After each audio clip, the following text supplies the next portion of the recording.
name is Alexis. I'm gonna review if NAFTA is really worth in Mexico. So I'm gonna divide this presentation in 4 different parts. The first one being the commercial dependence, the second one being the agricultural disadvantage, and the third one being the maquiladora and the foreign investment, to end up to sum up with our conclusion. So Mexico's geography position has determined its commercial partners. As you may know, Mexico is has the southern border of the USA. So since NAFTA was created, Mexico has been exporting most of its goods over to the US.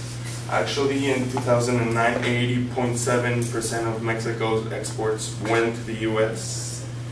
And in 2010, it summed up to $228.8 billion.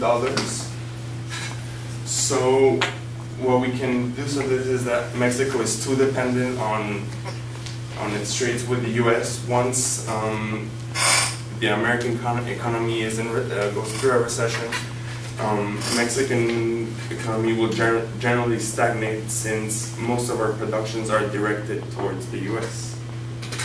So one other main problem is the agricultural disadvantage.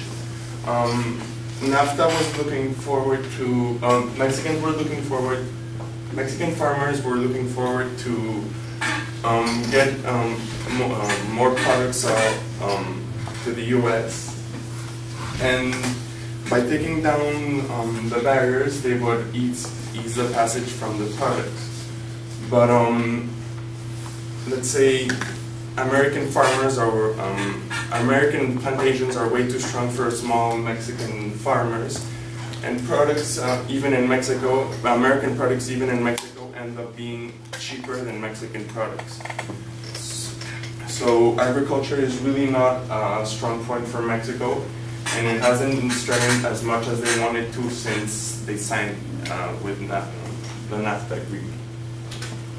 So another big point in this presentation are the maquiladoras. The maquiladoras are a form of foreign investment. They're these fabrics that are built almost all in border cities, so that they would be closer to the U.S. The number of maquiladoras went from 329 in 1980 to 1,815 in 1990. From 329 in 1980 to 818. Sorry.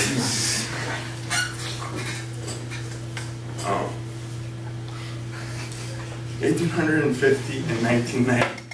So most of the workers were producing electronic goods to satisfy American needs. The bad thing about maquiladoras is that they often offered poorly paid jobs and longer hours.